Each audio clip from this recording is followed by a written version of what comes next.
Olá cinéfilos, olá Depois dos Créditos, bem-vindos a mais um vídeo aqui no canal do Depois dos Créditos.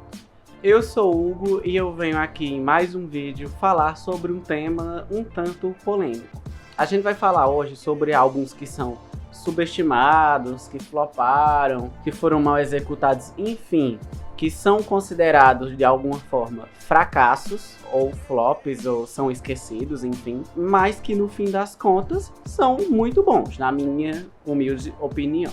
Então, lembrando, a minha opinião não reflete necessariamente a opinião do Depois dos Créditos e nem da UFCA, tá? Então, já fiquem cientes disso. Se você curte o nosso conteúdo aqui no Depois dos Créditos, já vai deixando o like aqui embaixo, comenta porque a gente tá sempre aberto a discussões. E quando você se engaja, você curte, comenta, compartilha, se inscreve no canal também, você ajuda o Depois dos Créditos e incentiva a gente a continuar criando conteúdo de cultura pop aqui nos nossos canais de produção de conteúdo, que são o YouTube, Spotify, no caso as plataformas de áudio, né, que é onde a gente posta nossos episódios do nosso podcast, e o Instagram e o TikTok. Então eu vou começar aqui citando a lista de álbuns que eu listei, que eu considero, e se você concorda comigo, já vai comentando aqui e já vai sugerindo também álbuns que você colocaria nessa lista ou que você tiraria dessa lista também. E a gente vai começar falando do que eu julgo ser o álbum divisor de águas na carreira da Katy Perry, o Witness. Esse é o quarto álbum de estúdio da Katy, lançado após um hiato de 4 anos. O lançamento anterior tinha sido o Prism, de 2013, que foi um grande sucesso. Tem gente que chama de bebê do pop. É um álbum que briga pau a pau com o Teenage Dream para ver qual é o melhor álbum da Katy Perry. Mas logo depois dele veio o Witness. O Witness foi lançado em junho de 2017 e eu lembro que na época eu tava com muita expectativa, principalmente depois que a Katy lançou Swish Swish. Ela já tinha lançado China to the Rhythm, foi o primeiro single do álbum, já tinha lançado outro single também, só que Swish Swish me conquistou, aquela coisa dançante também, teve aquela participação da Gretchen também, né? Swish Swish foi uma música que eu gostei muito no fim das contas. A Katy descreveu o álbum como um pop com propósito. E de fato, Witness é lembrada assim por ser uma coisa politizada, mas tem gente que critica por ser um politizado muito superficial, tipo, ela só queria falar, ela só queria causar polêmica, ela só queria tocar em assuntos sensíveis. E é lembrado dessa forma principalmente por China to the Rhythm, que fala sobre desacelerar, sobre seguir a vida num ritmo mais leve, mais divertido, mais saudável também. Mas o Witness tem uma sonoridade e uma estética completamente diferente dos lançamentos anteriores da Katy, que são no caso One of the Boys, o Teenage Dream e o Prism. Aí teve aquela mudança de visual, com o cabelo curto e loiro, que particularmente eu gostei muito, achei que casou muito com a estética do álbum, mas foi uma mudança muito brusca, até mesmo pro público da Katy, né? E parece que isso não agradou muito a fanbase e o público geral. Na época o álbum foi considerado meio datado, ele é recheado de sonoridades que já não estavam tão em alta naquela época, né, da década de 2010, em 2017. Tem um EDM, tem uma coisa mais eletrônica, sabe? Então isso acabou contribuindo para um flop.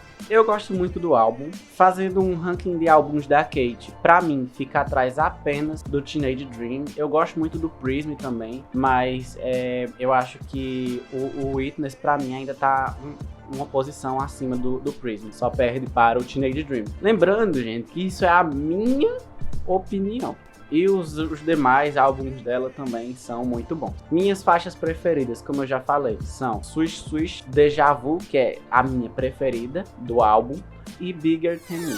Em 1997, a Kylie Minogue passou por algo parecido com o que a Katy passou com o Witness, mas ao contrário. Calma que eu vou explicar como é parecido, mas é ao contrário. Naquele ano, ela lançou o Impossible Princess, que é o 6º álbum de estúdio dela, e é muito diferente dos lançamentos anteriores. Mas, assim, muito diferente mesmo. Então, o problema do Impossible Princess já começou aí. E de fato, o Impossible Princess não necessariamente é um flop, um fracasso, mas se for comparar com o desempenho comercial dos álbuns anteriores da Kylie, de fato foi uma coisa mais morna.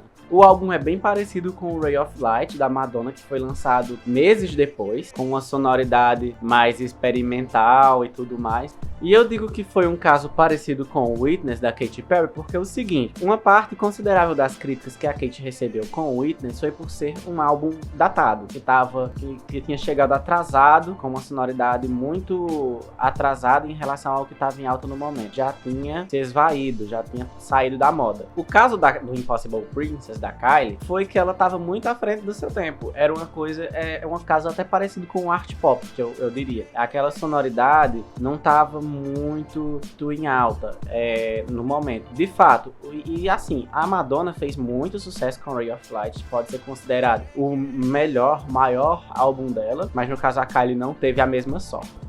Então, o desempenho morno do Impossible Princess pode ser justificado por isso. Os álbuns anteriores da Kylie foram muito marcados pelo gênero dance, né? Inclusive, algumas pessoas chamam a Kylie de rainha do dance, não do pop, porque a do pop é a Madonna. Então, é compreensível que o álbum tenha um desempenho mais morno em comparação aos anteriores, porque o público da Kylie, o público geral, também estava acostumado com uma sonoridade diferente vinda da Kylie. Não houve uma transição mais suavizada para o público ir se acostumando. É um álbum bem interessante. Para quem gosta do Ray of Light da Madonna, é um prato cheio. Minhas faixas favoritas são Too Far e Cowboy Style. E já que eu falei de Madonna aqui, vamos continuar falando dela? O Madame X é o caçula na discografia da Madonna, foi lançado em 2019 e ela vem prometendo um álbum novo para 2025. Mas até o momento a gente ainda tá andando um pouco no escuro, então a gente vai continuar considerando o Madame X, o disco mais recente da Madonna. Na minha visão é um álbum gostosinho de escutar, mas infelizmente não foi muito bem recebido pelo público geral e nem pela crítica também. Tem algumas músicas que eu gosto muito, como Looking for Mercy, God Control e Arise, que é a minha favorita, a faixa de encerramento do álbum, mas também tem umas bombas, viu? E apesar de ter essas bombas, vamos ser honestos, gente, é um álbum bom. Toda a estética, o conceito e tudo mais são sim bem diferentes dos trabalhos anteriores da Madonna, apesar de ter algumas faixas de dance pop pra a gente continuar lembrando que é a Madonna, né? A própria God Control é uma música de dance pop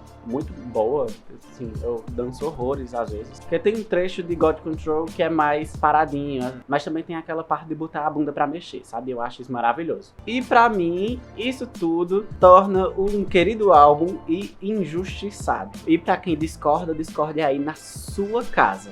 Eu espero que isso não tenha afetado o foco.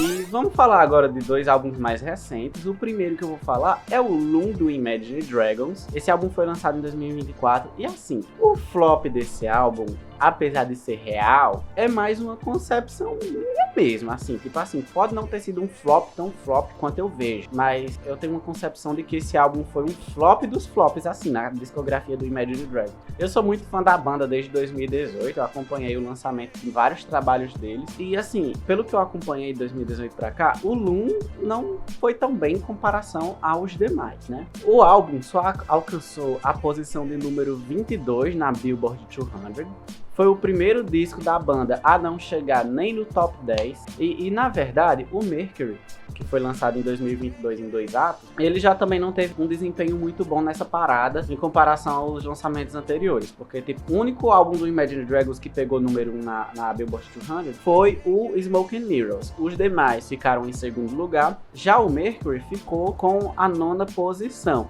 Aí quando foi o Loom, agora em 2024, não chegou nem no top 20, ficou lá na posição de número 22. O álbum não teve uma divulgação lá, essas coisas, é assim, um álbum mais fraquinho, ele é mais curto também, enquanto o Mercury, que foi o álbum lançado em 2022, ele é o mais longo da Imagine Dragons. O Loom ele é mais curtinho, ele não chega nem a meia hora, 40 minutos. Ele só tem 9 faixas, na verdade. E também é o primeiro álbum da banda sem o baterista Daniel Platzman. O Platzman, ele estava afastado da banda desde 2023, só que em 2024 ele acabou saindo de uma vez. Então agora a Imagine Dragons, que antes era um quarteto, agora é um trio. E de modo geral é um álbum bom pra quem é fã da banda, é um álbum gostosinho pra quem gosta de um pop rock, assim, de um soft rock. Vale sim a pena escutar, mesmo pra quem não é fã da banda. Tem umas umas músicas muito boas, como Wake Up, Nice to Meet You e Eyes Closed. Inclusive, Eyes Closed fez um relativo sucessinho, né? Então, escuta lá e me conta aqui nos comentários o que você achou, porque eu não vejo muita gente falando desse álbum. Eu não sei se é eu que estou um pouco por fora da bolha do Imagine Dragons, mas vamos conversar sobre esse álbum.